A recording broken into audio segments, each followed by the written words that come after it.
Last महीने की बात है, दुनिया का सबसे बूढ़ा लीडर 92 इयर्स का हो चुका है, कैमरून का प्रेसिडेंट पॉल बिया, उसने फिर से अनाउंस किया कि वो फिर से इलेक्शंस लड़ेगा। और पता है, अगर यदि वो जीत जाते हैं तो वो पूरे 100 इयर्स तक प्रेसिडेंट रहेंगे। ये एक एक्सट्रीम एग्जांपल है जीरोंटोक्रेसी का, जो कि कहता है दुनिया में लीडर्स बूढ़े होंगे। और अजीब बात तो ये है कि ये ट्रेंड जो है ना पूरे दुनिया में फैलता ही जा रहा है। सिर्फ वहां का ही छोड़ दीजिए, आप अलग अलग देशों को भी देखेंगे तो आपको यही नजर आएगा कि हर तरफ लीडर्स बूढ़े होते जा रहे हैं। सिर्फ 10 साल पहले की बात बता रहा हूं, 2015 में जो दुनिया की टॉप 10 मोस्ट पॉपुलस कंट्रीज थी, उनमें से 10 के 10 जो लीडर्स थे वो कोई भी 70 इयर्स के अबव में नहीं थे। लेकिन वही अगर यदि हम अभी देखें तो उस 10 कंट्रीज में से 9 कंट्रीज के जो लीडर्स हैं उनका एज 70 ईयर से ज्यादा हो चुका है। मतलब आप सोच के देखिए कि दुनिया की आधी से ज्यादा पॉपुलेशन को 70 से 80 साल के जो लोग हैं वो लोग गवर्न कर रहे हैं। तो चलिए चलते हैं और जानते हैं जेरोंटोक्रेसी के बारे में भी और इंडिया के बारे में भी हम जानेंगे। बट उससे पहले हम स्टार्ट करेंगे अफ्रीका से, क्योंकि अफ्रीका में ही सबसे ज्यादा एज गैप है। तो मैं अफ्रीका से स्टार्ट इसी के लिए कर रहा हूं क्योंकि अफ्रीका दुनिया का सबसे यूथफुल कॉन्टिनेंट है। इंडिया के मुकाबले अफ्रीका की जो मीडियन एज है वो काफी कम है, जो कि है 19 ईयर्स। पर वही जब हम अफ्रीका की लीडर्स की एज देखते हैं तो वो ऑन एन एवरेज 66 ईयर्स से ज्यादा है। अभी थोड़ी देर पहले मैंने आपको बताया था कि जो कैमरून के प्रेसिडेंट है उन्होंने फिर से ये कहा है कि वो इलेक्शन लड़ेंगे, और वो लगभग 40 साल से ऑलरेडी पावर में है, 92 इयर्स के हो चुके हैं। और फिर से जब वो इलेक्शन लड़ेंगे तो अप्रोक्सीमेटली 7 ईयर से ज्यादा का जो टर्म है वो प्रेसिडेंट रहेंगे। यार ये जो सत्ता का जो नशा है ना, ये बहुत खतरनाक है। एक बार अगर यदि किसी इंसान के दिमाग में चढ़ जाए ना तो वो सत्ता से उतरना ही नहीं चाहता है।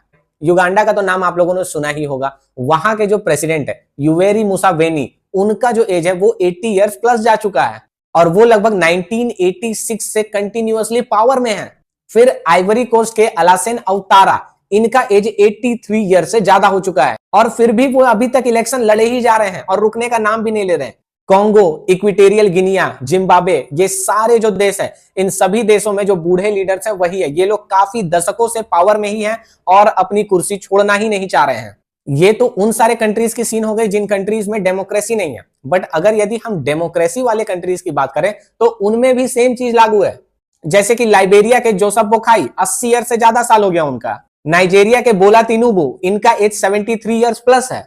और साउथ अफ्रीका के साइरिल रामाफोसा, इनका एज भी 72 ईयर से ज्यादा है। प्रॉब्लम क्या है और प्रॉब्लम कहां है? भाई चलो, जहां पे डिक्टेटरशिप चल रहा है वहां हम समझ सकते हैं कि ऐसा हो सकता है, जो इंसान पावर में है। लेकिन जहां डेमोक्रेसी है वहां आखिर वहां ऐसा क्यों हो रहा है? तो इसका जवाब है अथॉरिटेरियनिज्म और रिप्रेशन, जिसकी वजह से ये लीडर्स डेकेड्स तक उसी पोजीशन में बने हुए रहते हैं, उसी कुर्सी में बने हुए रहते हैं। उनका पहचान हो चुका है, अच्छे अच्छे लोगों से एक प्लेटफॉर्म उनको मिल चुका है और लाइनअप उनका ऐसा बना हुआ है कि वो वापस से घर जाके नॉर्मल इंसान की जिंदगी जी ही नहीं सकते हैं। वो किसी भी तरह से एनी हाउ कुछ भी करके उसी सत्ता में, उसी कुर्सी में बैठे हुए ही रहेंगे अनंत काल तक। ऐसा बात नहीं है कि मैं इसके बिल्कुल भी खिलाफ हूं कि भाई बूढ़े लीडर्स अगर यदि देश को चला रहे, दुनिया को चला रहे हैं तो इसमें बुराई है, नहीं, ऐसा बिल्कुल भी नहीं है। लेकिन बात यहां पे तब खराब होने लगती है जब ये लीडर्स अपना काम नहीं करके हॉस्पिटल्स में जिंदगी व्यतीत करते हैं। ये लोग काफी दिनों से, महीनों से गायब रहते हैं और फिर बाद में ये पता चलता है कि ये स्विट्जरलैंड में थे। कहां थे? हॉस्पिटल में भाई। और इन सब की वजह से जो यूथ का फ्रस्ट्रेशन है वो काफी ज्यादा बढ़ता जा रहा है। अफ्रीका में भी 76% से ज्यादा ऐसे लोग हैं जो कि चाहते हैं कि पॉलिटिक्स में और लीडरशिप में एक एज का लिमिट होना चाहिए। एक लिमिट तो रखना ही चाहिए कि भाई इस लिमिट को कोई भी क्रॉस ना कर पाए और इस एज के बाद कोई भी इलेक्शंस ना लड़ पाए और उन्हें रिटायर कर दिया जाए पेंशन के साथ, या पेंशन मिले चाहे नहीं मिले उनसे मतलब नहीं है, बस रिटायर हो जाना चाहिए। बूढ़े लोगों का जो लीडरशिप है, इसी के कारण अफ्रीका के काफी सारे कंट्रीज में, जैसे कि युगांडा हो गया, केनिया हो गया, और भी बहुत सारे अलग अलग कंट्रीज हैं जहां पे काफी ज्यादा मूवमेंट चल रहा है इन सब चीजों को लेकर। और हर मूवमेंट की एक कॉमन रीजन है जो कि है जॉब्स की, इकोनॉमिक इनसिक्योरिटी की, बैड गवर्नेंस की। और उन्हें ऐसा लगता है कि जो एग्जिस्टिंग गवर्नमेंट है वो युवा लोगों के बारे में कुछ सोच ही नहीं रही है। और कभी कभी तो लोग इन सब चीजों से इतना ज्यादा फ्रस्ट्रेट हो जाते हैं कि कोई भी अगर यदि जवान व्यक्ति अगर मिल गया लीडरशिप में तो उसे ही सीधा प्रेसिडेंट या फिर प्राइम मिनिस्टर बना दिया जाता है। जैसे कि पिछले साल की बात आपको बता रहा हूं, सेनेगल में एक 44 साल का व्यक्ति को लीडर बना दिया गया। गिनिया में 2021 की बात बता रहा हूं, एक 36 साल के आर्मी ऑफिसर को लीडर बना दिया जाता है। तो ऐसी कुछ कहानी तो थी अफ्रीका की। लेकिन वही अगर यदि हम यूएसए की बात करें तो यूएसए का भी हाल इस चीज में काफी ज्यादा खराब है। आप उनके लीडर्स को देख लीजिए, काफी ज्यादा बूढ़े हो चुके हैं। ट्रंप को भी देख लीजिए आप, ट्रंप का जो पैदाइश है ना वो 1946 के हैं। डोनाल्ड ट्रंप 79 ईयर्स के अप्रॉक्स हो चुके हैं। और उससे पहले जो जो बाइडन थे, आप लोग देखे होंगे कि उनका हालत कितना ज्यादा खराब था, सिर्फ और सिर्फ उनके एज के कारण, क्योंकि उनका एज तो डोनाल्ड ट्रंप से भी ज्यादा है और ट्रंप का एज 79 ईयर्स हो रहा है। और ये सुन के अगर यदि आपको आश्चर्यजनक नहीं लग रहा है तो आप लोगों को बता दूं कि आप लोगों ने जॉर्ज वॉशिंगटन बुश या फिर बिल क्लिंटन का तो नाम सुना ही होगा, क्योंकि भाई ये भी जो थे ये अमेरिका के पुराने प्रेसिडेंट रह चुके हैं। और इन तीनों का बर्थडे सेम डेट को आता है।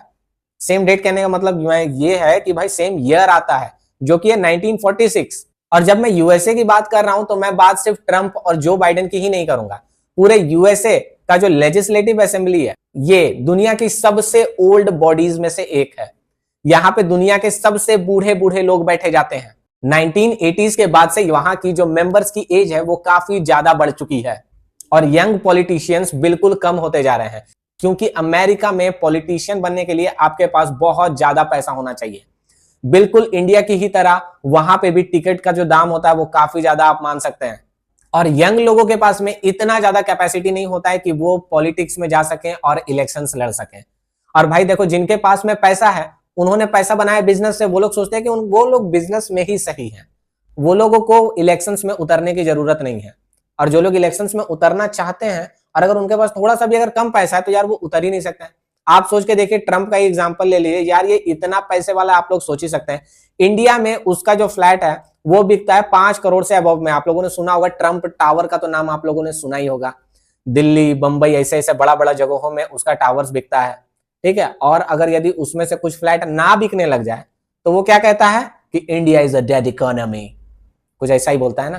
तो इसी वजह से यूएसए की जो गवर्नमेंट बॉडी है वहां पे एक ऐसा विशियस साइकिल बन गया है कि जो ऑलरेडी इनकम्बेंट हैं वही लोग वापस से री इलेक्ट होते आ रहे हैं और नए लोगों को जगह नहीं मिल रहा है। अब बात करते हैं भारत की, तो हमारा प्यारा भारत जो है वो इन सब चीजों में दूसरे देशों से काफी अच्छा परफॉर्म कर रहा है। इंडिया में अभी जो 18वीं लोकसभा का इलेक्शन हुआ है उसमें जितने लोग इलेक्ट होकर आए हैं उनका जो एवरेज एज है वो अबाउट 56 ईयर्स है। यही अगर हम 17वीं लोकसभा का इलेक्शंस देखते हैं तो उस समय जो लोग इलेक्ट होकर आए थे उनका एवरेज एज 59 ईयर्स था। तो ये जो 3 साल का जो गैप है ये हमें देखने मिला, तो ये काफी अच्छी बात है कि अब हमारे जो रिप्रेजेंटेटिव्स हैं वो यूथ आ रहे हैं। और भारत का थोड़ा डेटा बता दूं तो यहाँ 11% जो एमपीज हैं वो 40 ईयर्स या फिर और ज्यादा यंगर हैं।